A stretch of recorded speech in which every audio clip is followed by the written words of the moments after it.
Vamos a iniciar nuestra revisión, repaso de lo que aprendimos durante esta semana respecto a metabolismo y nutrición. Entonces, por favor, todos mucha atención, muy atentos a la revisión.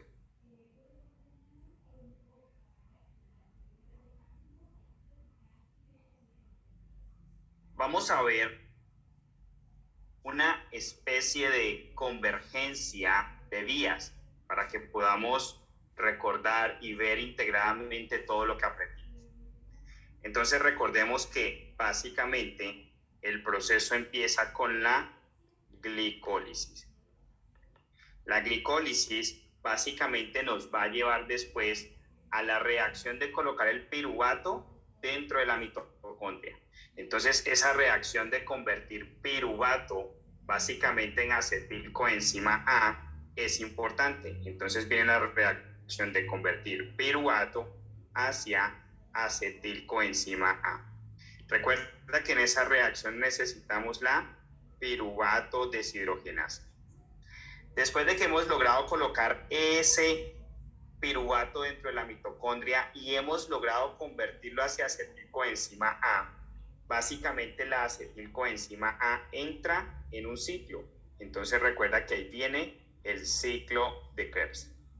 Y recuerda que el ciclo de Krebs va a generar producción de ATP, va a generar producción de GTP, va a generar producción de NADH y va a generar producción de FADH.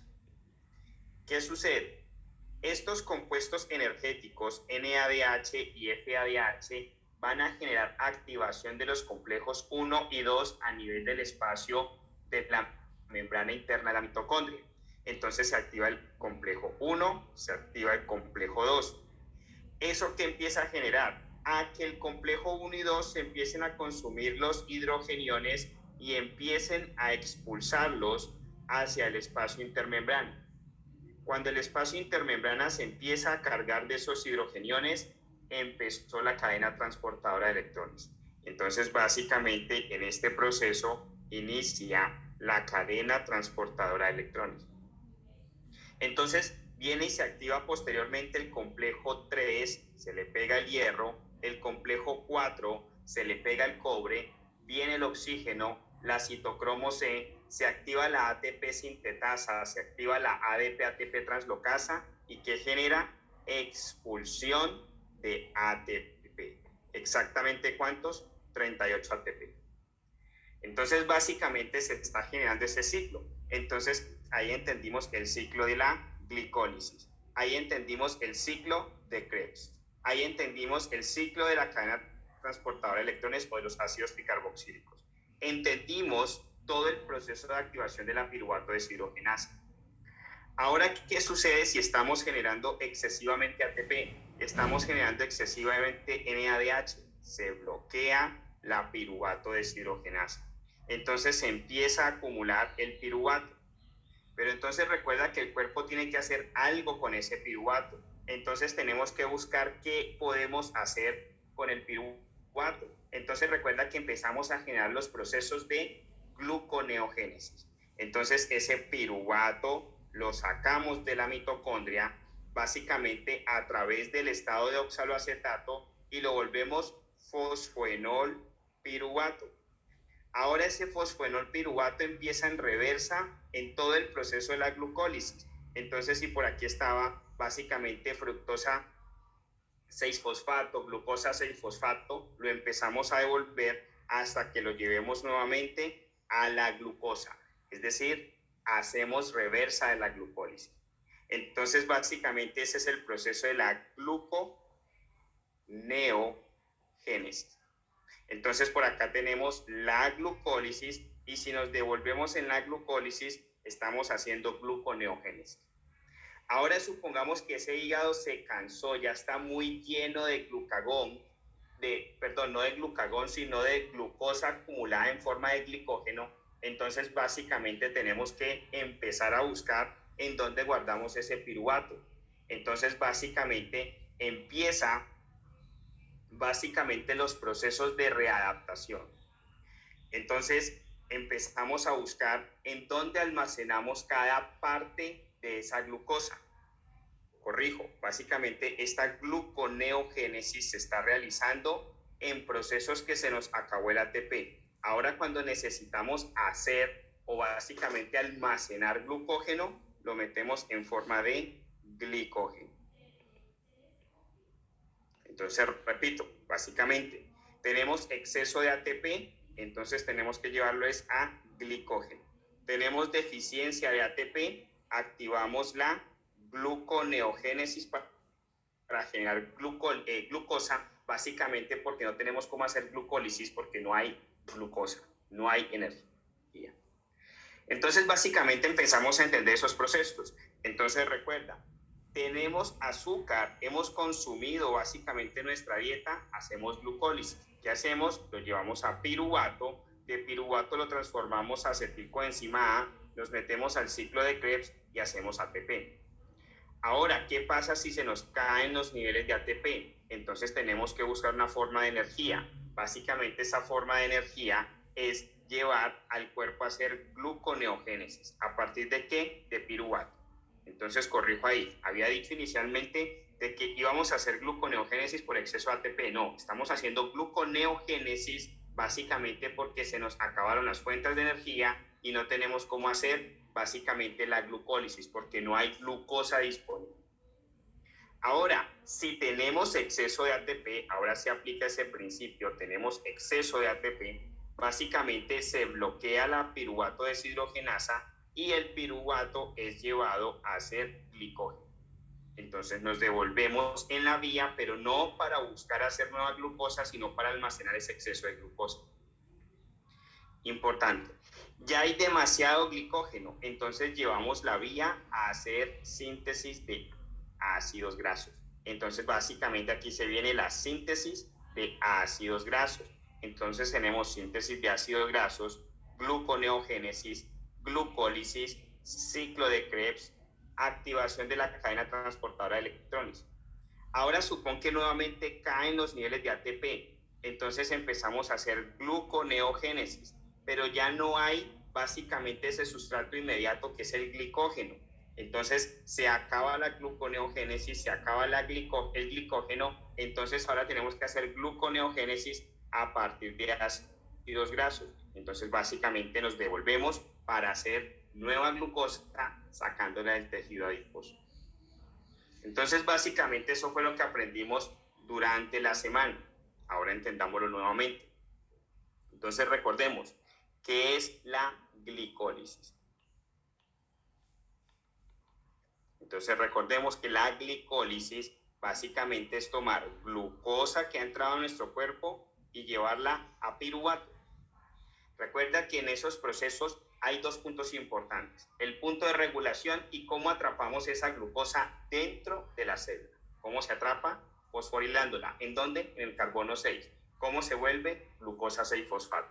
Entonces básicamente tenemos glucosa que ha ingresado a nuestra célula y necesitamos atraparla. ¿Cómo la atrapamos? Volviendo la glucosa 6-fosfato. ¿Quién le pone ese fosfato? La glucoquinasa o la exoquinasa.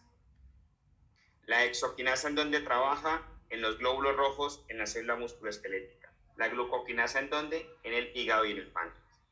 Entonces básicamente esa glucosa entró por medio de glúteo. Y esa glucosa 6-fosfato pasa a ser una fructosa 6-fosfato. Esa fructosa 6-fosfato es un punto importante en la glucólisis, porque es un punto de regulación. Entonces, dos puntos importantes para el examen. ¿Quién atrapa la glucosa dentro de la célula? La fosforilación. ¿Y quién la fosforila? Exoquinasa, glucoquinasa. Ahora, la glucosa 6-fosfato se vuelve fructosa 6-fosfato y ese es otro punto importante para el examen. ¿Por qué? Fructosa 6-fosfato es un punto regulatorio. Entonces, la fructosa 6-fosfato tiene dos posibilidades. O se va hacia fructosa 1.6 bifosfato o se va a fructosa 2.6 bifosfato. Entonces, o se puede ir a 1.6 o se puede ir a 2.6. ¿Quién lleva la fructosa hacia 1.6? No lo olvidemos, la fosfofructoquinasa 1. ¿Quién la lleva a 2.6? Básicamente la fosfofructoquinasa 2. Al final la vía metabólica está yendo hacia abajo. Como está yendo hacia abajo, se está estimulando la glucólisis. Ahora, la fructosa 2.6 bifosfato, en la medida que aumente, va a estimular a la fructosa, a la fosfofructoquinasa 1. Entonces, en la medida en que aumente la fructosa 2.6, se estimula más la fosfofructoquinasa 1. Entonces, punto regulatorio. Ahora, si se aumenta la fosfofructoquinasa 1, se aumenta la conversión de fructosa 6-fosfato hacia fructosa 1.6 bifosfato. Y si se aumenta eso, se genera más producción de piruvato. Por lo tanto, es un punto regulatorio importante. Más fructosa 2.6 bifosfato porque hay más activación de la fosfofructoquinasa 2, más se activa la fosfofructoquinasa 1. Si más se activa la fosfofructoquinasa 1, más se convierte fructosa 6-fosfato en fructosa 1.6 bifosfato. Y si hay más fructosa 1.6 bifosfato, más piruvato. Y si hay más piruvato, es porque hemos llevado más glucosa hacia su evento final. Por lo tanto, estamos aumentando la glicólisis. Entonces, pregunta de examen. Si está más activada la fosfofructoquinasa 1, ¿qué pasa? Más glucólisis. Si está más activada la fosfofructoquinasa 2, ¿qué pasa? Más glucólisis. Por lo tanto, ¿a quién le conviene hacer glucólisis? A la insulina. Entonces, la fosfofructoquinasa 2 y la fosfofructoquinasa 1 están estimuladas por la insulina, sobre todo la fosfofructoquinasa 2. Ahora, ¿a quién no le conviene glucólisis? ¿Quién quiere devolver el ciclo y hacer más glucosa? El glucagón. Entonces, el glucagón bloquea la fosfofructoquinasa 2. Entonces, el punto regulatorio está entre fructosa 6-fosfato, fosfofructokinase 1, fosfofructokinase 2 y la fructosa 2.6 bifosfato. Entonces aquí nos aparece la fructosa 2.6 bifosfato. ¿Cuáles son los puntos regulatorios de la glicólisis? Estas 3 puntos. 2 enzimas, una molécula. Punto importante. O más que 2 enzimas, una molécula, 2 enzimas, 2 moléculas, porque está la fructosa 6-fosfato, está la fructosa 2.6 bifosfato y está la fosfofructoquinasa 1 y 2. Pregunta de examen, doctores. Ese es el punto importante de la glicólisis. ¿Qué me regula y qué me controla la glicólisis? Ese punto.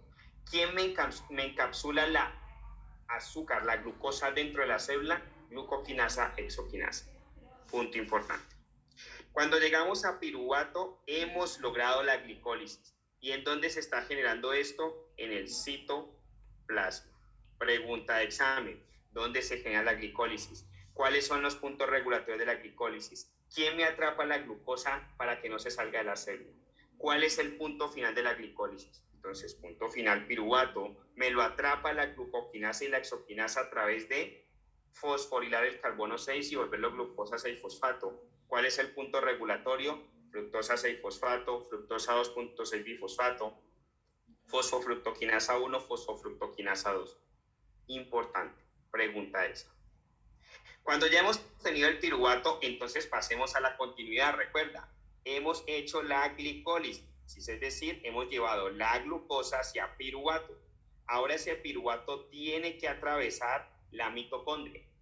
¿Y qué se necesita para que ese piruvato logre atravesar la mitocondria? No lo olvidemos, imaginemos que esta es la separación de la mitocondria. Este piruvato atraviesa la mitocondria solo si hay oxígeno. ¿Qué hace el piruvato si no hay oxígeno? Se vuelve lactato. Entonces, mecanismos celulares aeróbicos o aerobios que hacen producción de piruvato que ingresa hacia la mitocondria para hacer ATP. Mecanismos anaerobios celulares que hacen generación de piruvato que conlleva su conversión citoplasmática por ausencia de su paso a la mitocondria, lo vuelven en lactato. Entonces vienen los mecanismos celulares aeróbicos, anaeróbicos. Recuerda, esa es la razón por la cual un paciente en estado de hipoxemia, choque séptico, te hace estados de hiperlactemia. Ahora, supongamos que el piruvato perfectamente en presencia de oxígeno pasó adentro de la mitocondria. Entonces, cuando el piruvato ingresa dentro de la mitocondria, ¿cuál es su función? Convertirse en acetilcoenzima A. Entonces viene todo el evento de la piruvato deshidrogenasa y el complejo B. Pregunta de examen. Entonces, imaginemos que ese piruvato ya ingresó a la mitocondria. Básicamente aquí en este contexto general ya lo estamos viendo aquí nomás. Ya nos vimos ese primer paso que era convertir la glucosa en piruvato. Ahora nos vamos a la conversión de piruvato en acetilcoenzima A.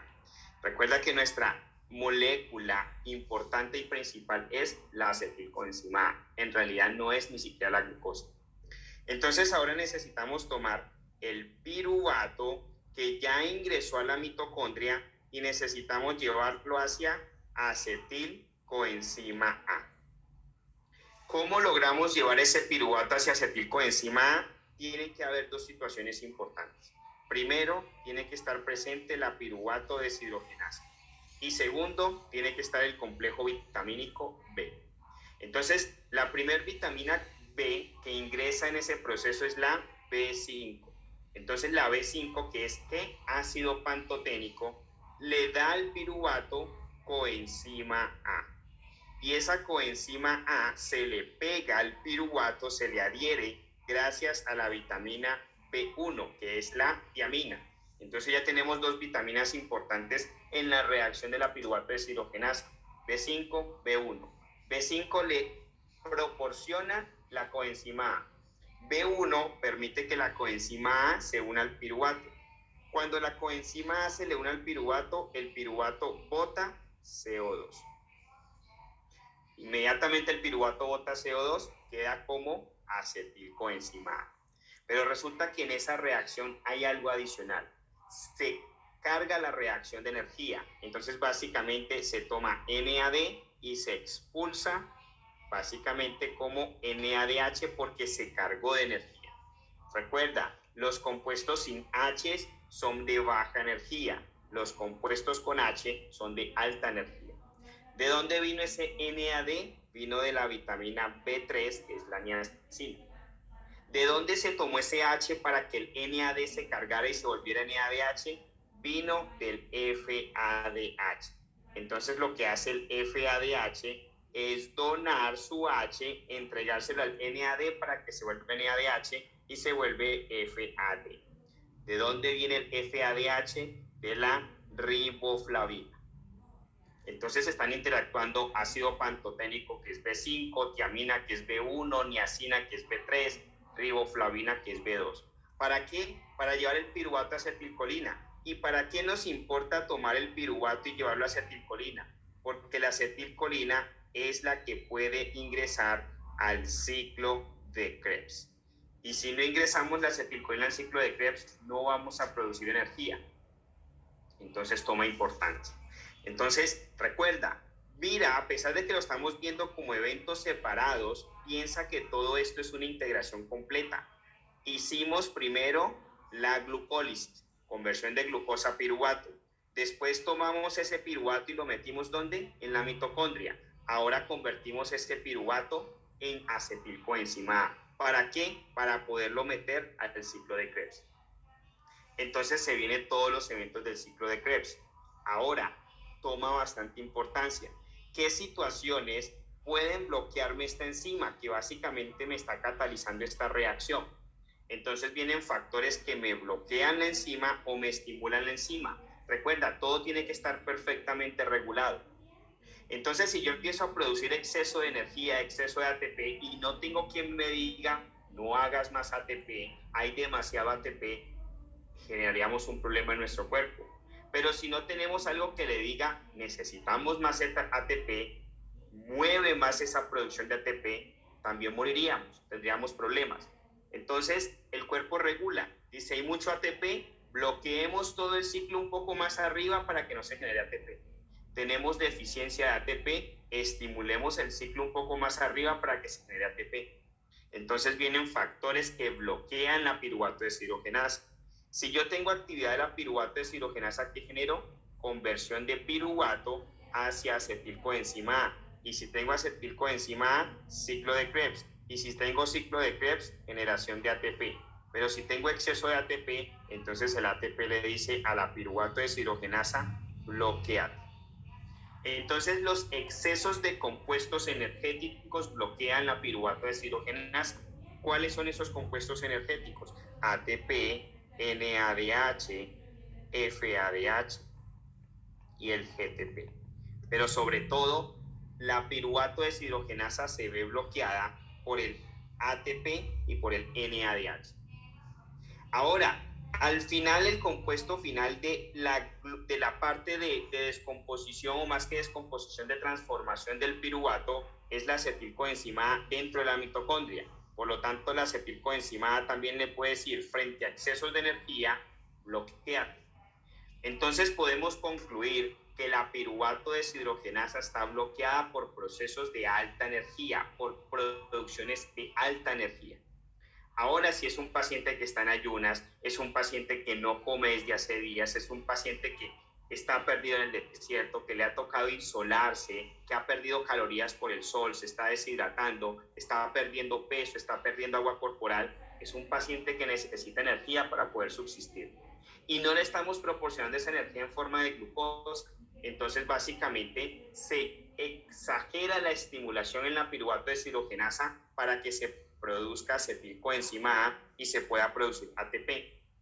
Entonces, los factores que estimulan, pongámoslo aquí, que estimulan la piruvato deshidrogenasa son los componentes de baja energía. Entonces, exceso de AMP, exceso de ADP, exceso de NAD, exceso de FAD, es decir, compuestos de baja energía, AMP, FAD, NAD, estimulan la actividad de la piruvato deshidrogenasa para que se genere más conversión de piruvato a acetilcoenzima A y por ende se trate de generar más ATP.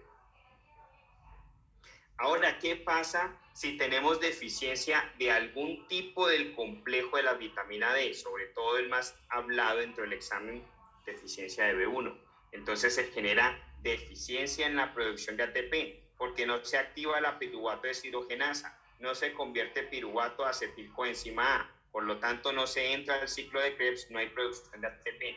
Y si no hay producción de ATP, no hay contracción muscular. Y si no hay contracción muscular a nivel del músculo cardíaco, falla cardíaca. Entonces los pacientes con deficiencia de B1 te hacen falla cardíaca congestiva.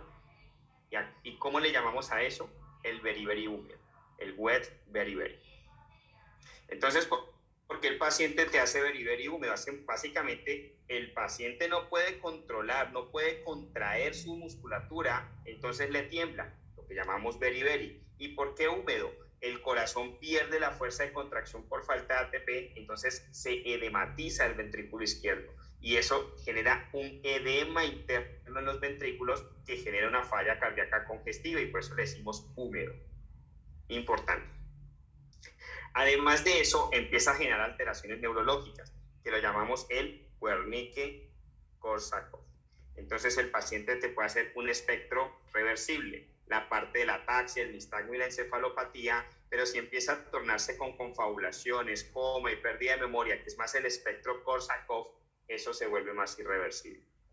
Entonces, un paciente con deficiencia de una vitamina tan sencilla como la vitamina B1 puede terminar en situaciones altamente delicadas, que son falta de contracción muscular del músculo estriado, falta de contracción cardíaca y alteraciones neurológicas. Pero supongamos que todo funcionó bien, entonces este paciente de la conversión de piruvato a acetilcoenzima A empezó a generar suficiente acetilcoenzima A que ahora ingresa al ciclo de Krebs. Entonces recordemos el ciclo de Krebs.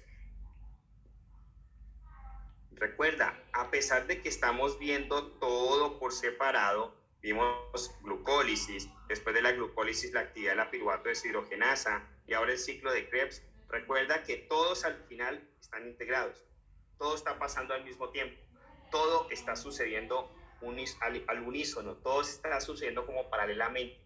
Estamos haciendo glucólisis, se está metiendo a la mitocondria del piruvato, se está haciendo acetilcoenzima A, se está metiendo la acetilcoenzima al ciclo de Krebs, se está haciendo ATP, se está activando los complejos internos de la mitocondria para hacer toda la producción de la cadena transportadora de electrones, se bota a liberar esos ATPs. Todo esto es cíclico y continuo, a pesar de que lo estamos viendo separado.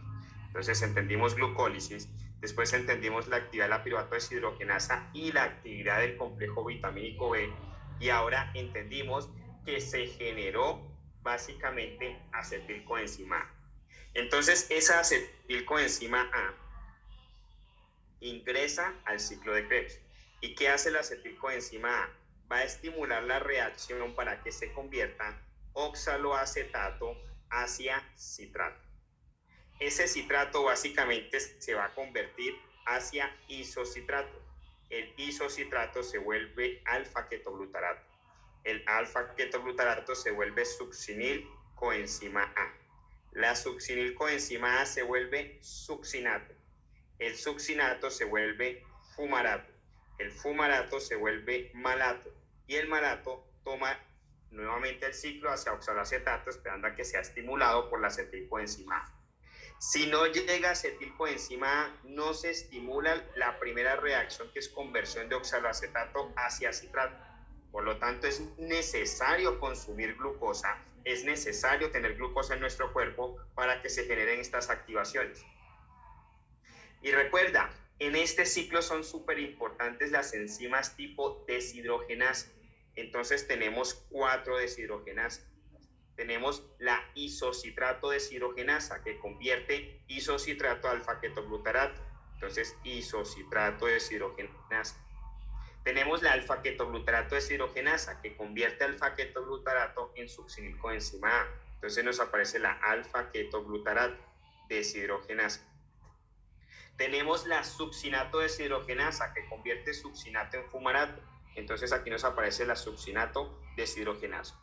Y tenemos la malato deshidrogenasa, que básicamente convierte malato en oxaloacetato. Entonces tenemos aquí la malato deshidrogenasa.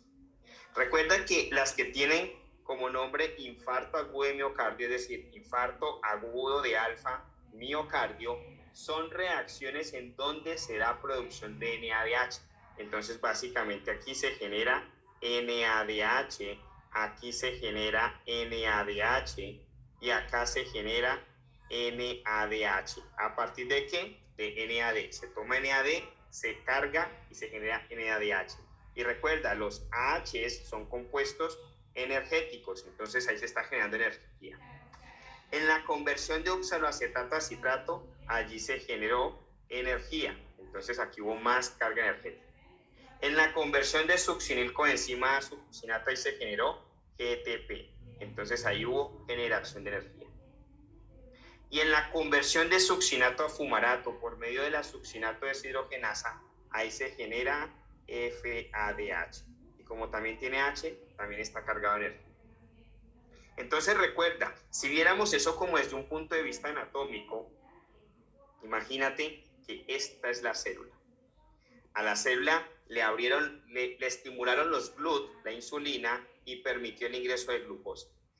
Inmediatamente se fosforila la glucosa gracias a la glucokinasa o la exoquinasa y queda como glucosa 6-fosfato. Ahí viene todo el proceso de la glucólisis, que lo lleva hasta piruvato. Eso lo llamamos glucólisis. Ese piruvato inmediatamente quiere entrar ¿a dónde? A la mitocondria. Entonces, en presencia de oxígeno, el piruvato ingresa a la mitocondria. Pero recuerda que la mitocondria tiene una membrana externa y una membrana interna. Imaginemos que en amarillo es la externa, en verde es la interna.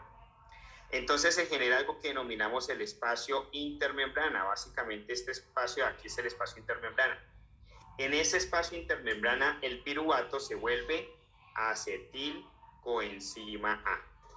Y esa acetilcoenzima A entra al ciclo de Krebs. Entonces todo esto se empieza a ingresar el ciclo de Krebs. Y ese ciclo de Krebs que empieza a expulsar GTP, NADH, FADH, ATP. Punto importante, la expulsión de NADH y de FADH empieza a generar aquí en el espacio ya intermembrana, pero de la membrana interna, activación de los complejos 1, 2, 3 y 4. Entonces, ¿qué empieza a generar eso? Se consumen estos H's para botarlos aquí. y básicamente se empiezan a botar hidrogeniones al espacio intermembrana. Viene una molécula que es como un túnel y los mete, que es la ATP sintetasa, y empieza a meter los hidrogeniones dentro de la mitocondria. Como los empieza a meter dentro de la mitocondria, básicamente eso genera que se empiece a generar carga de ciertas moléculas de ADP y que se vuelvan ATP. Entonces empieza la ATP-ADP translocasa y se empieza a generar ATP dentro de la mitocondria que después los expulsa. ¿Cuántos expulsa? 38. Básicamente esto es glucólisis, esto es actividad de la piruvato deshidrogenasa y esto que está pasando dentro de la mitocondria es la cadena transportadora de electrones. Entonces recordemos esa cadena transportadora de electrones. Básicamente lo vimos como desde un aspecto macro y anatómico. Ahora recordémoslo nuevamente. Entonces recuerda, todo está llevando una secuencia. Se metió la glucosa, se hace descomposición de ella piruvato, glucólisis. Ahora ese piruvato lo queremos convertir en el espacio intermitocondrial. Eso ya está dentro de la mitocondria, pero es en el espacio intermembrana de piruvato acetilcoenzima A, que necesitamos piruvato deshidrogenasa, complejo B. Logramos tomar esa conversión y hacer acetilcoenzima A. Entonces ahorita esa acetilcoenzima A entra al ciclo de Krebs para activarlo. Si no hay acetilcoenzima A, no se activa el ciclo de Krebs. Se activa el ciclo de Krebs. ¿Qué empieza a generar ese ciclo de Krebs? Mucho NADH, mucho FADH. Todo ese NADH y todo ese FADH que se está liberando empieza a activar los complejos de la cadena transportadora de electrones, que al final van a generar expulsión de 38 ATPs. Entonces, recordemos cómo funciona esa cadena transportadora de electrones. Entonces, coloquemos aquí la cadena transportadora de electrones. Entonces, recuerda que el proceso lo recordamos nuevamente. Glucosa se está llevando a piruvato. ¿Eso qué es? Glucólisis. Ese piruvato en presencia de oxígeno empieza a atravesar la mitocondria. Se mete el piruvato a la mitocondria. Ahora allí empieza a convertirse a acetilcoenzima A gracias a la piruvato deshidrogenasa y al complejo de vitaminas B.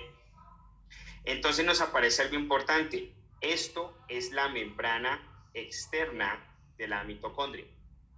Pero resulta que hay una membrana interna. Entonces en esa membrana interna encontramos de que hay un complejo que se llama 1, otro que se llama 2, otro que se llama 3, otro que se llama 4. Entonces empiezan a ver 4 complejos. 1, 2, 3 y complejo 4. Y esos complejos están en qué espacio, recuerda, en el espacio de la membrana interna. Entonces todo esto en amarillo representa el espacio de la membrana interna. ¿Qué sucede? Básicamente esa acetilcoenzima A, ¿a qué ingresó? Ingresó al ciclo de Krebs.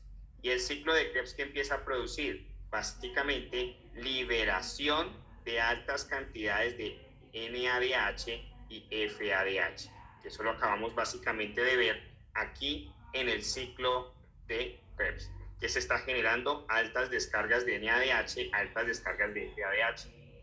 ¿Eso qué empieza a generar? Básicamente esas altas cargas de estos compuestos energéticos activan el complejo 1 y 2. ¿Y eso qué hace? Que ellos se consuman el NADH y que se consuman el FADH para que se genere básicamente liberación aquí de los hidrogeniones. Entonces se empieza a liberar ya hidrogeniones específicamente al espacio intermembrana.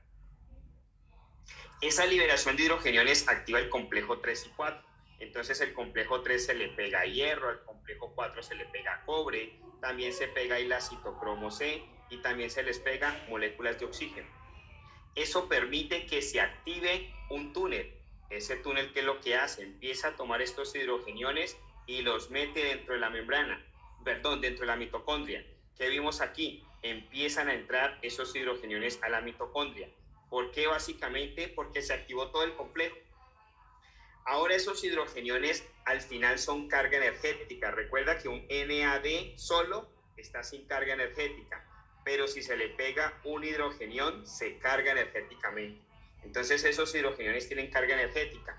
Por lo tanto el espacio intramitocondrial está súper cargado porque está lleno de todos los hidrogeniones que se han metido gracias al complejo 1 y 2. Entonces viene todo ese tema de la ATP sintetasa, el ATP ADP translocasa y los empiezan a sacar. Entonces se sacan los 38 ATPs que se están formando gracias a la descarga energética que se está generando por el exceso de hidrogeniones. Ahora, ¿qué sucede? Al final todo este proceso que vimos al principio en resumen es lo mismo. Estamos ahí es para generar esos 38 ATPs. Aquí activamos la cadena transportadora de electrones, aquí activamos el ciclo de Krebs, aquí activamos la piruvato deshidrogenasa, aquí activamos la glucólisis. Es lo que entendimos durante toda esta semana, doctores. Ahora, recuerda que podemos tener ciertos componentes que nos pueden bloquear tóxicamente el complejo 1, o nos pueden bloquear tóxicamente el complejo 4, o nos pueden bloquear tóxicamente la ATP sintetasa.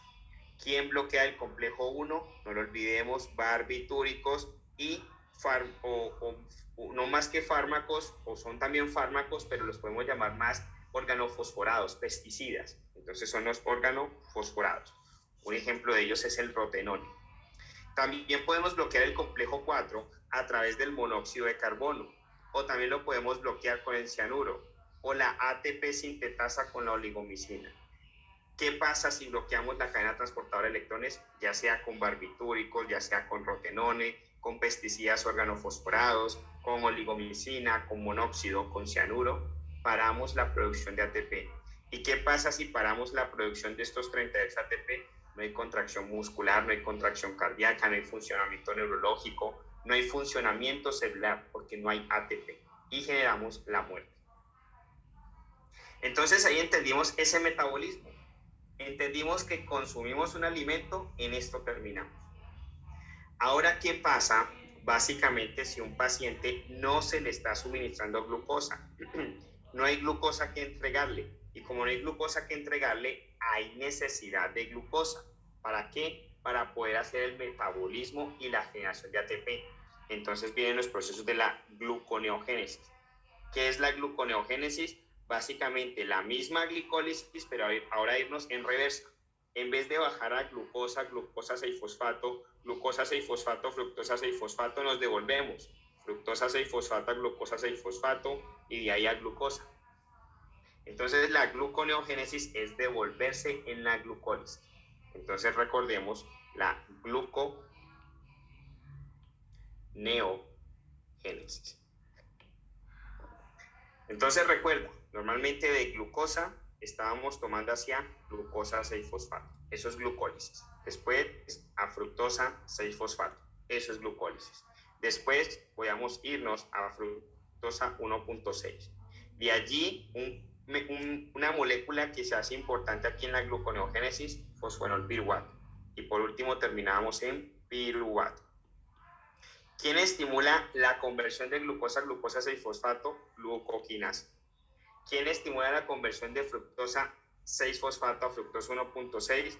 No lo olvide, la fosfofructoquinasa 1. Pero recuerda que la fructosa 6-fosfato también se puede ir hacia fructosa 2.6. ¿Quién lo estimula? La fosfofructoquinasa 2. No lo olvidemos. ¿Quién estimula la fosfofructoquinasa 2? La insulina. Pero como ahorita no necesitamos hacer glucólisis, sino gluconeogénesis, entonces esta enzima necesita ser bloqueada. ¿Quién la bloquea? El glucagón. Eso para evitar de que se continúe la ruta hacia glucólisis. Necesitamos es devolverla. Entonces, para devolverla, tomamos ese piruvato que está ya dentro de la mitocondria y lo transformamos a oxaloacetato. ¿Gracias a quién? A la piruvato carboxilasa. El oxaloacetato sale y cuando el oxaloacetato sale se vuelve fosfenolpiruvato. ¿Gracias a quién? A la fosfenolpiruvato carboxiquinasa. Y de ahí básicamente el fosfenolpiruvato se devuelve a fructosa 1.6. De fructosa 1.6 a fructosa 6-fosfato. ¿Gracias a quién? A la fructosa 1.6 bifosfatasa. Ahora la fructosa 6-fosfato se devuelve a glucosa 6-fosfato y la glucosa 6-fosfato se devuelve a glucosa. ¿Gracias a quién? A la glucosa 6-fosfatasa. Y se está generando nueva glucosa. Entonces, una hormona importante que estimula la gluconeogénesis es el glucagón. ¿Qué hace el glucagón? Bloquear el complejo de la fosfofructoquinasa 1 y 2. Importante.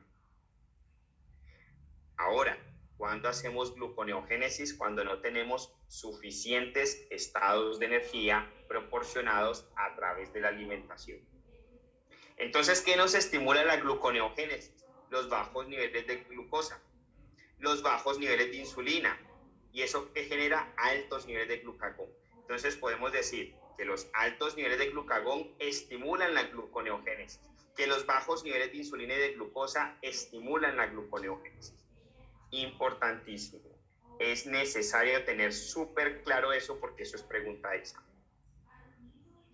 Ahora, recuerda que el azúcar que consumimos, la glucosa que consumimos, no necesariamente tiene que venir directamente de la dieta. Recuerda que puede provenir de la lactosa, puede venir de la sucrosa o de la fructosa. Entonces hablamos del metabolismo de la lactosa, galactosa, sucrosa y fructosa. Entonces recordémoslo acá. Entonces recordamos que cuando hablamos de metabolismo de la lactosa, estamos hablando también de la galactosa. ¿Por qué? La lactosa a través de la lactasa se descompone en glucosa y se descompone en galactosa. Ya entendimos qué pasa con la glucosa. Recuerda, la glucosa básicamente entra en el proceso de la glucólisis. Después de la glucólisis, el piruvato es transformado a acetilcoenzima gracias a la piruvato deshidrogenasa. Y de ahí básicamente continuamos. Nos vamos al ciclo de Krebs. Del ciclo de Krebs básicamente hacemos la cadena transportadora de electrones y producimos los ATPs. Entonces ya sabemos que la mitad del proceso de la lactosa es lo mismo que la glucólisis, es lo mismo que el ciclo de Krebs, es lo mismo que la cadena transportadora de electrones. Ahora, ¿qué pasa con la galactosa? Entonces recuerda que la galactosa toma un destino que es volverse galactosa 1-fosfato, se fosforila. ¿Gracias a quién? A la galactoquinasa. Y la galactosa 1-fosfato se puede volver glucosa 1-fosfato. Y esa glucosa 1-fosfato puede tomar dos vías. O se vuelve glucosa 6-fosfato, que es común a la vía de la glucólisis. O se puede volver básicamente formación de glicógeno, almacenaje. Para transformar galactosa 1-fosfato en glucosa 1-fosfato, ¿qué requerimos? Uridiltransferasa. Entonces aquí se viene un punto importante para el examen. ¿Qué pasa si tengo deficiencia de galactoquinasa o tengo deficiencia de uridiltransferasa? Entonces recuerda, los dos te hacen catarata infantil. Pero recuerda que las deficiencias de las segundas enzimas, esta es la primera, esta es la segunda, son más severas. Entonces la deficiencia de galactoquinasa te hace catarata infantil, el niño te hace galactosuria en orina y te hace galactosemia en sangre. En cambio, el paciente con deficiencia uridiltransferasa te hace también catarata infantil, te eleva las bilirrubinas, te hace mala absorción intestinal y lo más importante, te hace retraso mental. Entonces, mucho más severa la deficiencia de uridiltransferasa en comparación a la galactoquinasa. Ahora, ¿qué pasa si estamos consumiendo azúcar de mesa, sucrosa? Entonces eso se va a descomponer a glucosa y fructosa. Entonces ahí hablamos del metabolismo de la sucrosa.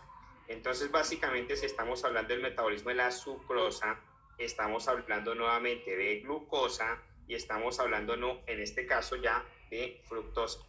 Entonces recuerda, esta fructosa puede venir directamente de la dieta o puede venir como descomposición de sucrosa. ¿Qué hace la glucosa? Ya lo conocimos, glucólisis. Entonces se va a glucosa 6-fosfato, después a fructosa 6-fosfato y después de muchos procesos termina en piruvato. ¿Qué hace la fructosa?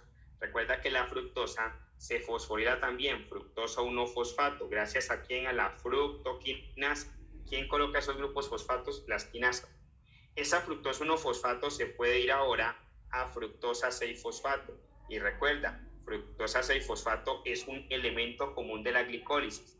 Entonces se puede ir a ser parte de la glicólisis. ¿Quién? La fructosa. ¿Qué se necesita para que se convierta fructosa 1-fosfato en fructosa 6-fosfato? La aldolasa B. Entonces recuerda, podemos tener deficiencia de la fructoquinasa o o podemos tener deficiencia de la aldolasa B. ¿Qué pasa si un paciente tiene deficiencia en la fructoquinasa? Nada, no tiene ninguna repercusión clínica. Eso se llama fructosuria esencial. ¿Qué pasa? El paciente orina fructosa, punto. Ahora, si el paciente tiene deficiencia de aldolasa B, ahí sí viene un problema. El paciente te empieza a hacer hiperbilirrubinemia, el paciente te empieza a hacer mala absorción intestinal y te hace retraso mental. Si ves, el paciente que tiene deficiencia de la uridiltransferasa también te hace mala absorción intestinal, hiperbilirrubinemia y retraso mental. ¿Cuál es la diferencia? Los pacientes con deficiencia de la uridiltransferasa te hacen catarata infantil. En cambio, los pacientes que tienen deficiencia de la aldolasa B no te hacen cataratas. Punto importante. Entonces, así vimos metabolismo de esos azúcares para usarlos. Después tenemos que aprender es cómo los guardamos o cómo hacemos todo este metabolismo en reversa. Tenemos exceso de almacenaje, pero no tenemos suministro, entonces vamos a gastar ese almacenaje. Punto importante.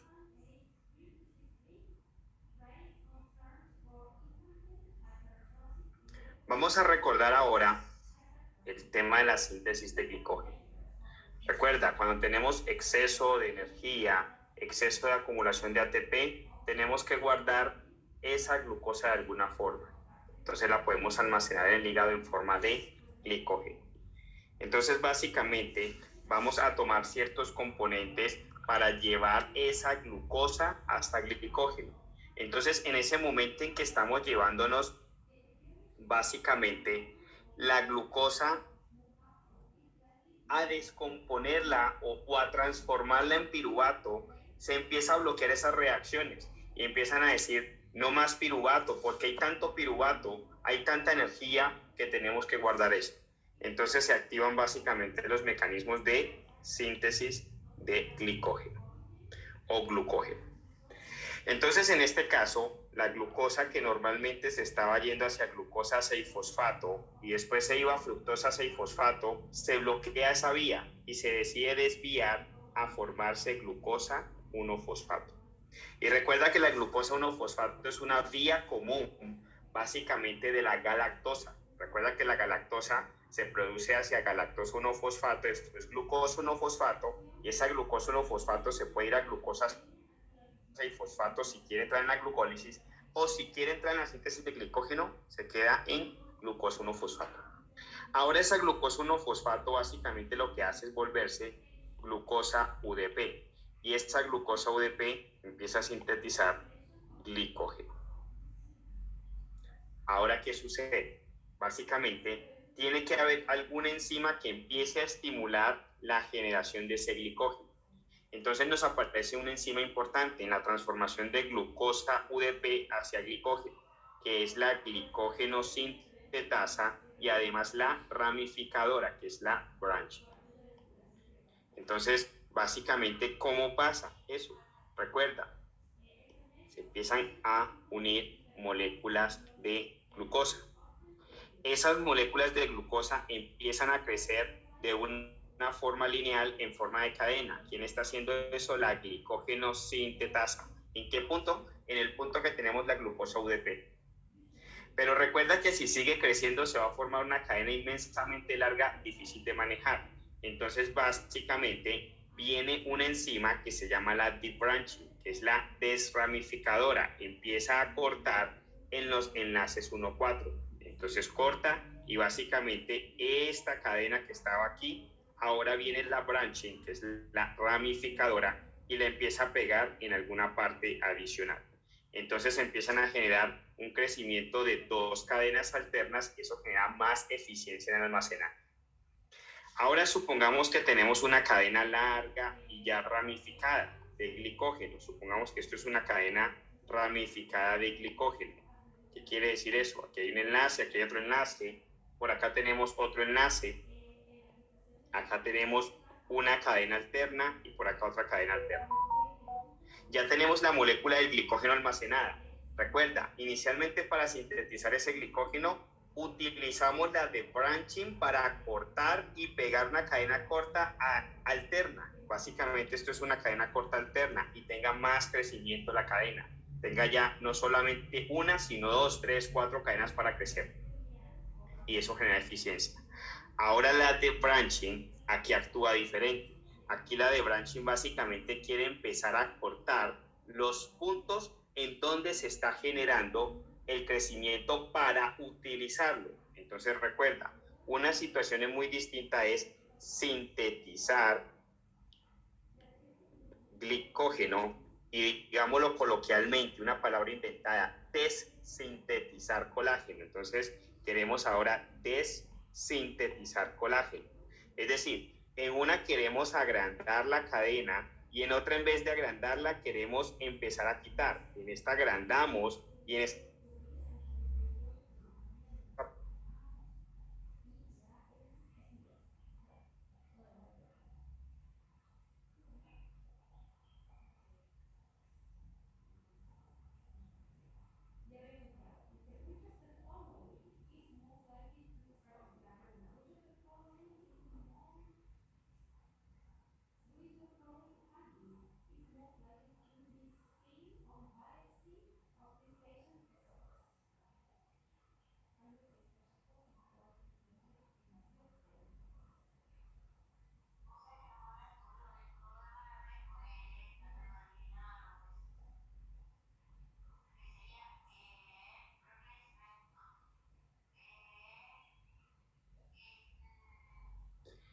Entonces, recuerda que en el proceso de síntesis de colágeno, de glicógeno, perdón, no de colágeno, sino de glicógeno, básicamente estamos tomando la glucosa y la estamos llevando a glucosa 6-fosfato. Esa glucosa 6-fosfato después se va a ir a glucosa 1-fosfato para que nos haga glucosa UDP. Esa glucosa UDP hace la molécula grande que es el glicógeno. Recuerda que para sintetizar glucosa UDP hacia glicógeno necesitamos la glicógeno sintetasa, necesitamos la branching y necesitamos la debranching. Es decir, necesitamos la ramificadora y la desramificadora. ¿Y por qué necesitamos las dos? Entonces recuerda que representábamos eso en que hacíamos una molécula grande que iba creciendo lineal. Para hacer esa molécula de uniones de glucosa es el glicógeno. Pero llega un momento en que no podemos persistir generando un crecimiento lineal de esa cadena de glicógeno. Entonces viene una molécula que hace, una enzima más que molécula, y lo que hace es corta el enlace. Lo corta no para consumirlo, sino para trasladar básicamente ese enlace a otro punto. Básicamente lo que quiere es tomar esta porción y ponerla ahora aquí. Al poner esa porción aquí, se va de aquí y básicamente queda ahora lista para ser colocada en este punto. Pero ¿quién la pega? La pega la branching, la ramificadora. Entonces la debranching la corta y la branching la pega. Entonces empiezan a generar múltiples cadenas alternas laterales de crecimiento de glicógeno. Entonces eso permite más efectividad en el almacenamiento. Pero ahora necesitamos usar el glicógeno. Recuerda, ¿en qué momento se usa el glicógeno? Cuando se empieza a acabar la glucosa en sangre. Entonces viene una molécula que marca con un fósforo al glicógeno, específicamente en la molécula de glucosa que se quiere sacar. Esa que marca con ese fósforo es la glicógeno fosforilasa. Entonces en ese punto viene y corta la debranching y se empiezan a liberar moléculas de glucosa a partir del glicógeno. Entonces recuerda, ¿cuándo necesito usar glicógeno? Hay baja glucosa en sangre. ¿Cuándo almaceno glicógeno? Cuando hay exceso de glucosa en sangre. Punto importante. Entonces, basado en eso, nos aparecían patologías del almacenaje de glicógeno. Entonces, básicamente nos aparecía la tipo 1, la tipo 2, la tipo 3, la tipo 4 y la tipo 5. Recuerda que las más preguntadas tipo 1 y tipo 5. ¿Qué pasa con la tipo 1? Recuerda, el problema es hepático. ¿Cuál es? Von Gorky. La tipo 5, ¿cuál es? McArdle. Tipo es muscular. Entonces recuerda que la tipo 5 es la patología de las M's. Es un problema muscular de la miofosforilasa, que también es llamada glucógeno fosforilasa, y se genera liberación de mioglobulinuria. El paciente te hace debilidad muscular, te hace básicamente en un intento de ejercicio, a los 3 segundos se derrumba el paciente, se cae porque pierde la fuerza de contracción muscular. Pregunta de examen Von Gorky, pregunta de examen McCarthy. Ahora, Von Gorky, el problema que es hepático. Recuerda que es un problema hepático por la deficiencia de la G6 fosfatasa. Entonces, esos pacientes empiezan a hacerte exceso de acumulación de glicógeno, los cuales los lleva a hepatomegalia. Y esa hepatomegalia básicamente empieza a ser por la deficiencia en utilizar ese glicógeno, se empieza a almacenar excesivo glicógeno en el hígado y lo inflama. Además, típica es que tiene unas facies, una cara como de muñeca, importante.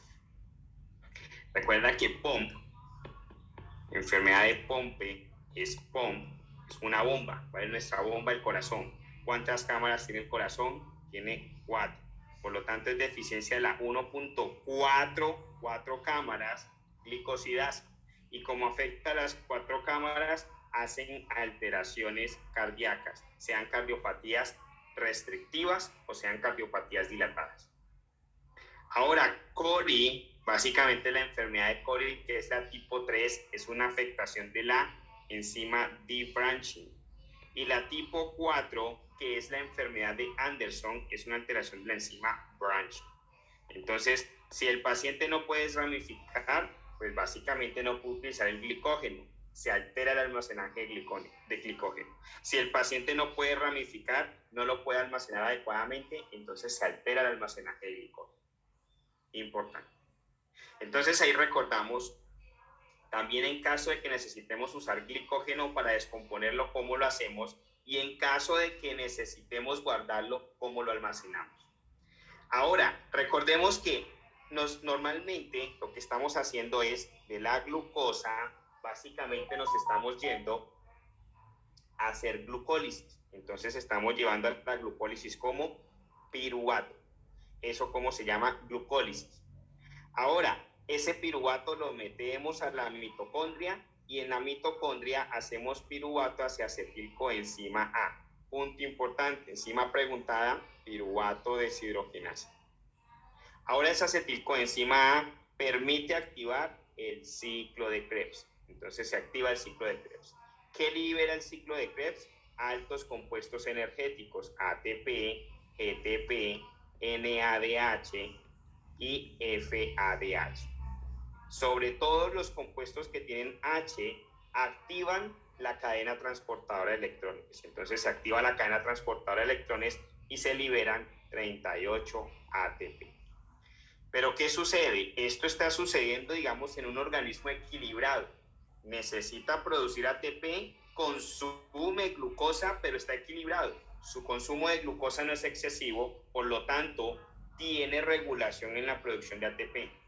Pero ¿qué pasa en un paciente que consume dietas altas en carbohidratos, dietas altas en azúcares, dietas altas en comidas modificadas? Ese paciente empieza a acumular excesivamente ATP y el cuerpo no sabe qué hacer con eso. Entonces, uno es hacer la síntesis de glicógeno. Se llenó el hígado de glicógeno, lo empezamos a inflamar, hepatopatías, inflamaciones hepáticas. Entonces hay que llevar esa glucosa a otro lado. Entonces se viene la síntesis de ácidos grasos. Pero si tenemos deficiencias en el suministro de glucosa, hay poca glucosa en sangre, entonces tenemos que buscar de dónde tomar esa energía. Entonces la podemos tomar del glicógeno almacenado, la podemos tomar de los ácidos grasos, la podemos tomar del glicerol y vienen las consecuencias de generar ketonas. Entonces, estados de ayunos me pueden generar ketosis. Estados de no consumo de alimentos en tiempos prolongados pueden generar ketosis. Entonces, vámonos ahora al mecanismo de los ácidos grasos, de los fatty acids. Entonces, recuerda, básicamente, nuevamente viene el tema de la glucólisis, porque todo parte de allí. Cuando consumimos glucosa, esa glucosa se vuelve glucosa 6-fosfato. Después de muchos procesos terminamos en piruvato. Y el piruvato ahora ¿qué quiere? Atravesar la mitocondria. En presencia de oxígeno la logra atravesar se mete a la mitocondria y se convierte en acetilcoenzima A gracias a la piruvato deshidrogenasa. Ahora, recuerda que vamos a sintetizar ácidos grasos. ¿Por qué estamos sintetizando ácidos grasos? Perdón, porque hay exceso de ATP. Hay exceso ya de almacenaje de glicógeno. Entonces tenemos que meter ese exceso de energía en alguna parte. Entonces decidimos que lo vamos a meter en los ácidos grasos. Y esos ácidos grasos van a formar parte del tejido adiposo. Entonces básicamente se tiene que bloquear esta cascada, que es la glicólisis. Bueno, la glicólisis viene hasta aquí, ya esto es dentro de la mitocondria, pero se tiene que bloquear esa cascada. Entonces tenemos que los compuestos de alta energía empezar a bloquear la piruvato deshidrogenasa. Entonces se empieza a acumular piruvato dentro de la mitocondria y tiene que hacer algo la mitocondria con eso. Entonces la mitocondria dice, lo voy a sacar. ¿Y cómo lo saca? Básicamente formando la molécula del citrato. Ese citrato sí puede salir de la mitocondria. Y el citrato en el citoplasma se descompone hacia acetilcoenzima A y oxaloacetato. La acetilcoenzima A decide, porque recuerda, es la molécula central de energía o productora o inductora de energía. Dice, yo ya no me puedo ir hacia piruvato, porque básicamente era un piruvato antes de ser acetilcoenzima A y me están devolviendo, me están sacando de la mitocondria. Entonces la acetilcoenzima A decide volverse malonilcoenzima A. Y la malonilcoenzima A decide volverse, pregunta de examen, palmitato. El palmitato es el ácido graso que conforma, que fabrica nuestro cuerpo. Por otro lado, la glucosa también está teniendo una reacción por exceso de carga energética de conversión a glicerol 3-fosfato. Entonces se combina el glicerol 3-fosfato y el palmitato y se forman los triglicéridos. Punto importante. Ahora, el cuerpo dice, yo necesito ahorita usar esos ácidos grasos. Supongamos que pasó todo lo contrario. Normalmente, esta vía está sucediendo porque hay exceso de glucosa. Ese exceso de glucosa dice exceso de energía. Ese exceso de energía dice exceso de glicógeno. Entonces hay que hacer ácidos grasos. Pero supongamos todo lo contrario. El paciente ahora está en déficit de glucosa circulante. Se consumió ya todo el glicógeno. Ya está entrando en déficit la producción de ATP. Entonces dice, tomemos energía del tejido adiposo, de los ácidos grasos. Entonces viene lo que llamamos la beta oxidación de ácidos grasos. Entonces la beta oxidación es básicamente descomponer ácidos grasos para hacer energía. Entonces esos ácidos grasos que están almacenados básicamente van a ser unidos a la coenzima A y se forman ácidos grasos de coenzima A. ¿Gracias a quién? A la CAD2, a la carnitin aciltransferasa 2. Entonces la carnitin aciltransferasa 2, ¿qué hace? Le pega, le une grupos coenzima A los ácidos grasos. ¿Para qué? Simplemente es para algo, porque ese ácido graso lo tenemos dentro de la mitocondria. Entonces, para poderlo sacar de la mitocondria, le pega esa coenzima A. Ahora ya con esa coenzima A, el ácido graso se sale de la mitocondria y se vuelve y se descompone hacia acetilcoenzima A. Y recuerda, a partir de coenzima A podemos hacer lo que queramos. La coenzima A básicamente puede entrar al ciclo de Krebs y hace ATP. Y eso es lo que hace. La coenzima A se mete al ciclo de Krebs, básicamente se mete al ciclo de Krebs y empieza a hacer ATP. Y ahí tenemos producción de energía a partir de la utilización de los ácidos grasos. Pero recuerda que para transformar los ácidos grasos que tienen coenzima A hacia acetilcoenzima A, se necesita la fariacildihidrogenasa, es decir, la deshidrogenasa de aciles de ácidos grasos. Y recuerda que hay deshidrogenasa de ese tipo para cadenas medianas y cortas y para cadenas largas. Entonces se denominan las medium chain y las long chain. ¿Qué pasa si tenemos deficiencia de esta enzima o de esta enzima? El paciente no descompone ácidos grasos de cadenas largas o de cadenas medianas. Si no descompone ácidos grasos de cadenas medianas, el paciente le puede dar hipoglicemia. Si el paciente no descompone ácidos grasos de cadenas largas, el paciente hace ausencia de cetonas, ausencia de ketosis en ayunas. Punto importante. Ahora, recuerda que estos ácidos grasos no solamente provienen de la síntesis de palmitato, podemos tener ingesta de grasas y se ven representadas en lo que llamamos kilomicrones. Entonces recuerda, cuando ingerimos grasas, desde el punto de vista dietario se ve como kilomicrón. Y ese kilomicrón, pregunta de examen, ¿cómo viene marcado? ApoB48. Para que el kilomicrón pueda ser aceptado, pueda ser consumido por la célula, se necesita la presencia de ApoC y lipoproteína lipasa. Entonces imaginemos nuevamente, esta es la célula, este es el hígado. Entonces, básicamente el kilomicrón lo consume la célula y la célula lo bota como un remanente de kilomicrón. ¿Qué se necesita para que la célula lo consuma? ApoC y lipoproteína lipasa. ¿Qué diferencia o qué tiene de marca el remanente de kilomicrón? No lo olvidemos, ApoE. ¿Quién toma el remanente de kilomicrón? El hígado. ¿Y qué hace el hígado con el remanente de kilomicrón? Lo reestructura y lo saca como una LDL. Ahora esta LDL vuelve y entra a la célula. ¿Qué marca tiene la LDL para decir esto es una LDL? Tiene ApoB100. Pregunta de examen. Ahora, ¿qué necesita la LDL para que la célula, el tejido adiposo, el adipocito lo pueda consumir? Necesita que en la célula haya ApoC y lipoproteína lipasa. Cuando esa célula lo consume, lo bota, lo saca como un remanente de LDL. ¿Cómo se llama ese remanente de LDL? Se llama IDL. ¿Qué tiene de marca el IDL para conocerse como IDL? Tiene ApoE, pero resulta que la ApoE también la tiene el remanente kilomicrón. ¿Qué lo diferencia? Que también tiene ApoB100. Ahora esa IDL es captada por el hígado la reestructura y la saca como una LDLD. Entonces ese es el ciclo. Consumimos dieta o consumimos grasa de la dieta, viene como kilomicrón, se absorbe en la célula, la toma el hígado después de que la célula lo ha soltado como un remanente, la reestructura y la saca como LDL. Ese LDL también es consumido nuevamente, lo reestructura el hígado y vuelve y lo saca como LDL. Y así se mantiene ese ciclo, básicamente. Entonces es importante, entendimos a través de estas lecciones, a través de este repaso, que consumimos energía básicamente en forma de alimento y esa energía es transformada en nuestra célula. Exceso de energía hay que almacenarla. Defecto de energía, falta de energía hay que buscarla de algún lado. Pero el cuerpo siempre tiene que tener producción de ATP. Si no hay producción de ATP, se muere nuestra célula.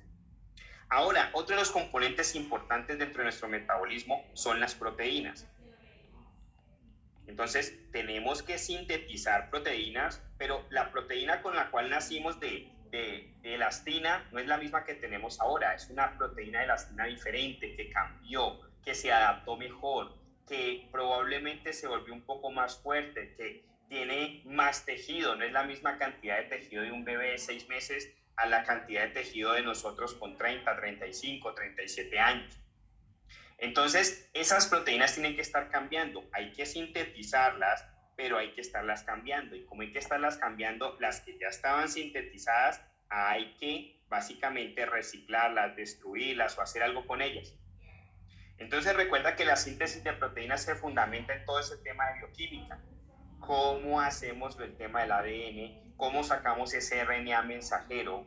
¿Cómo ese RNA mensajero se traduce? Y cómo se empieza a sintetizar esa proteína ahí en el ribosoma. Ahora ya sintetizamos la proteína y necesitamos desecharla. ¿Quedó mal plegada? La ubiquitinizamos. ¿Quedó bien plegada? Le ponemos una chaperona. Ya la utilizamos, ya cumplió su ciclo, ahora hay que destruirla. Entonces en esa destrucción se liberan grupos amino. NH2, NH3 y NH4. El problema de los grupos aminos no son en sí los grupos aminos, es tenerlos solos. Si tenemos estos grupos aminos solos, es donde empieza a ser un problema para el cuerpo. Si están pegados o no a una molécula, no hay problema. Pero si están solos, andan por ahí y empiezan a producir encefalopatías. Entonces el cuerpo trata de utilizar unos mecanismos. ¿Cuáles? El reciclaje muscular, el transporte portal y la eliminación renal, que puede entrar en ciclo con todos ellos, el ciclo de la urea. Entonces, a nivel muscular, ¿qué trata de hacer el cuerpo? Metérselo a ácidos, colocárselo a ciertos ácidos para volverlos aminoácidos. Entonces toma el ácido del alfa-ketoglutarato o toma el ácido del piruvato.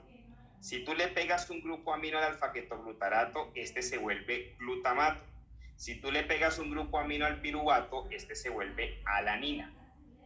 Pero resulta que en los ciclos, como su nombre lo dice, son cíclicos, ellos también pueden soltar el grupo amino y cuando lo sueltan se devuelven otra vez a ser ácidos.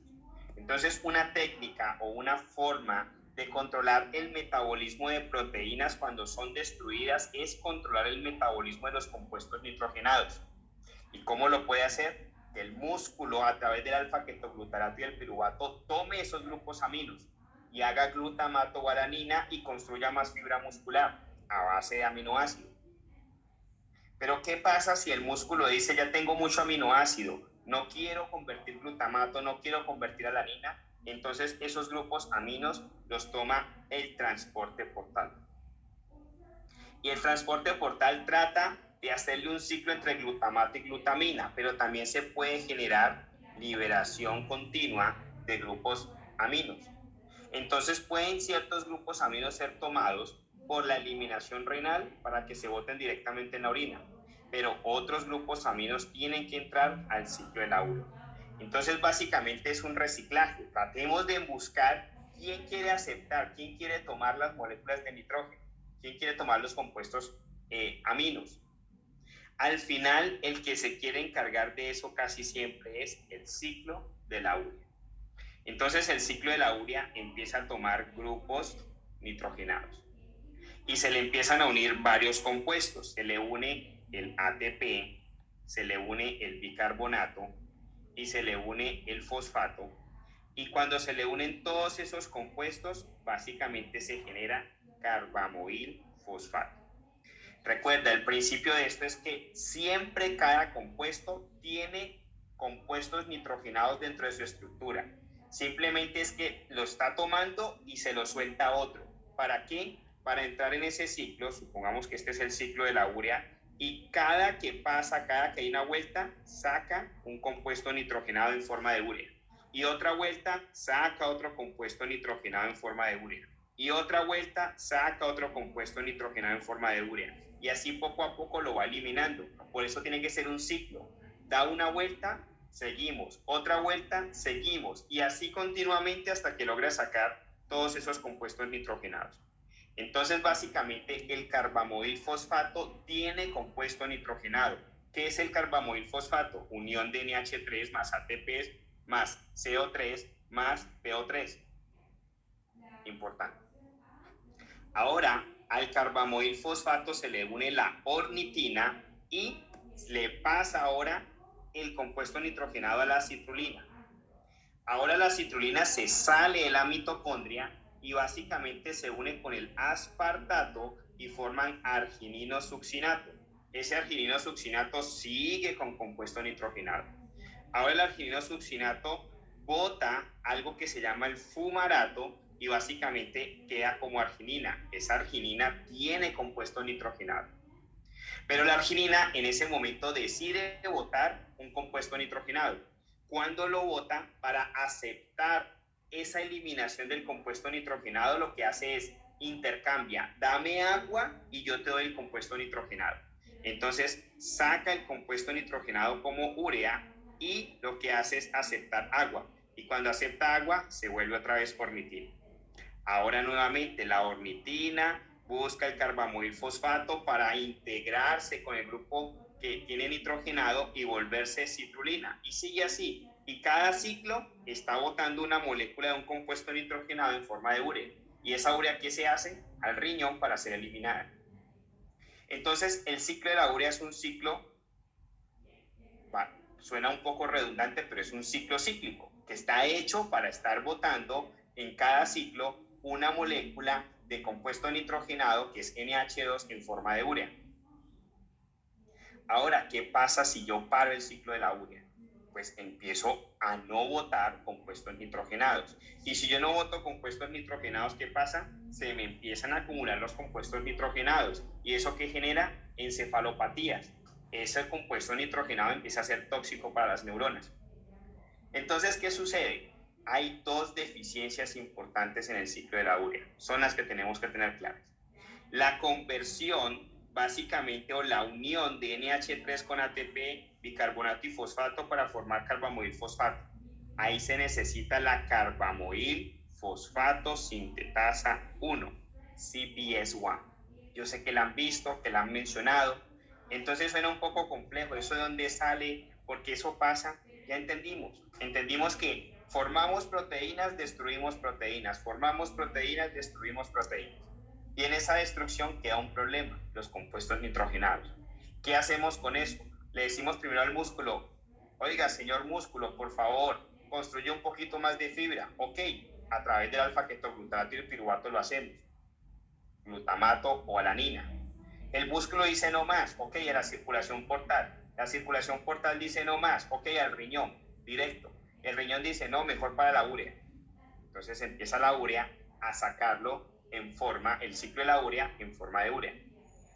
Ahora, ¿qué pasa si se nos daña esa enzima, la carbamoil fosfato sintetasa 1? Pues básicamente todo el tiempo vamos a tener NH3, no hacemos carbamoil fosfato, por lo tanto no se activa el ciclo de la urea. Se empiezan a elevar los compuestos nitrogenados, NH3 y NH4. ¿Y eso que empieza a generar? Daños neurológicos, edema cerebral, encefalopatía, coma. Como no se empieza a generar urea, entonces los compuestos de eliminación nitrogenados se caen. ¿Cuál es ese? El boom. Entonces el paciente, como no hace urea, no hace boom, se le cae el boom. Característica de los pacientes con deficiencia de carbamoil fosfato sintetasa 1, tienen alteraciones neurológicas, altos compuestos nitrogenados, pero baja producción de boom. Esta deficiencia de esta enzima es autosómica recesiva. Ahora, ¿qué pasa si necesitamos básicamente unir la ornitina con el carbamoil fosfato para formar citrulina? Entonces ahí necesitamos la reacción de la ornitin transcarbamoilasa, la OTC. ¿Qué pasa si yo no tengo OTC? Básicamente lo mismo. Estos pacientes empiezan a hacer deficiencia del ciclo de la urea y típicamente se ven representados en aciduria orótica. Ahora, recuerda que en la síntesis de proteínas necesitamos aminoácidos y esos aminoácidos también tienen ciertas vías metabólicas. ¿Qué vía metabólica toma importancia para el examen? Entonces recordemos, la fenilalanina se puede convertir a tirosina. Esa tirosina se puede ir a la formación de dopamina. Esa tirosina se puede ir a la formación de melanina. Esa tirosina se puede ir a la formación de ácido homogentísico. Si la tirosina no se convierte suficientemente a dopa, aparece el partus. Si la tirosina no se convierte suficientemente a melanina, aparece el albinismo.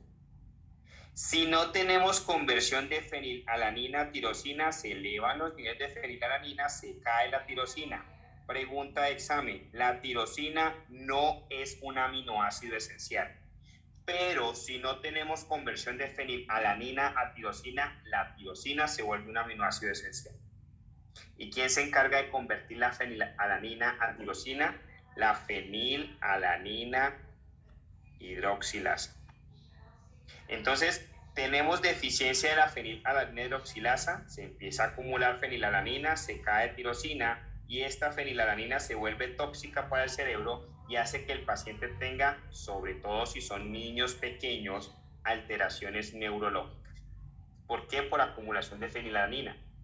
¿Qué hay que hacer en esos pacientes? Dejar de darles fenilalanina y empezar a reemplazarles tirosina. Típicamente esto se llama fenilcetonuria, PKU. ¿Cómo te describe el examen? Los pacientes con fenilcetonuria siempre te va a decir esto, musty odor, siempre. Te va a decir que son niños pálidos, que tienen alteraciones neurológicas, que la mamá empezó a notar que su desarrollo neurológico empezó a retrasarse, pero siempre te dice musty odor. Te dice musty odor, fenilcetonuria. Esto es una deficiencia autosómica recesiva. Casi el 100%, no digo el 100% porque hay un par de patologías que no lo son, pero todas las deficiencias enzimáticas son autosómicas recesivas. Hay un poco, unas 2 o 3 que no son autosómicas recesivas. Pero si tienes alguna duda en tu examen, ¿es autosómico recesivo dominante una deficiencia enzimática? Es autosómica recesiva casi en todas las ocasiones. Ahora, esa tirosina se fue hacia ácido homogentísico. Ese ácido homogentísico se puede ir hacia acetoacetato. ¿Gracias a quién? A la ácido homogentísico oxidasa. ¿Qué pasa si me falla la ácido homogentísico oxidasa? Pues aparece la alcaptonuria. ¿Y qué es la alcaptonuria? Dark. Básicamente, dark. ¿Qué es dark? La orina es oscura. Los pigmentos son oscuros. El lóbulo de la oreja es oscuro. Los labios los tiene más oscuro. El paciente mantiene con dolor articular, le hacen una artroplastia y encuentran que el líquido articular es oscuro. Si te dicen que todos los líquidos del paciente son oscuros y tiene una artritis, pregunta de examen, vas a decir que es alcaptonuria. Importante. Entonces ahí encontramos alcaptonuria. Podemos relacionar algo de Parkinson, pero eso es más para temas neurológicos. Podemos asociar más albinismo, pero eso es más para temas dermatológicos, pero sí para temas netamente de metabolismo y nutrición, fenilcetonuria y alcaptonuria. Ahora, ahí está la patología también del maple syrup urine. Básicamente estos pacientes, ¿cómo se siente el olor de la orina? Dulce. Y siempre la pregunta de examen está asociado a los VIL, valina, isoleucina y leucina. ¿Qué es el problema? Que los pacientes tienen deficiencia en una enzima que se llama la branch chain keroacid dehydrogenase. Recuerda, hay aminoácidos ramificados que necesitan acción de la branch chain keroacid dehydrogenase. ¿Para qué? Para sacar esas ramificaciones de ese aminoácido. Como no funciona, se acumulan los aminoácidos ramificados. ¿Cuáles? Valina, isoleucina, leucina. Cada que te pregunten la patología maple syrup urine en el examen, inmediatamente piensa en VIL, valina, isoleucina y leucina. ¿Cuál es la enzima que está alterada? La branch chain keroacid dehydrogenase. Punto importante. También nos aparece el tema de la homocisteinuria. Entonces recordemos, ¿qué pasaba en la homocisteinuria? Básicamente, tenemos metionina, que se puede volver a homocisteína y hace un ciclo. Se puede volver otra vez a metionina. Eso se denomina el SAM cycle, el ciclo de SAM.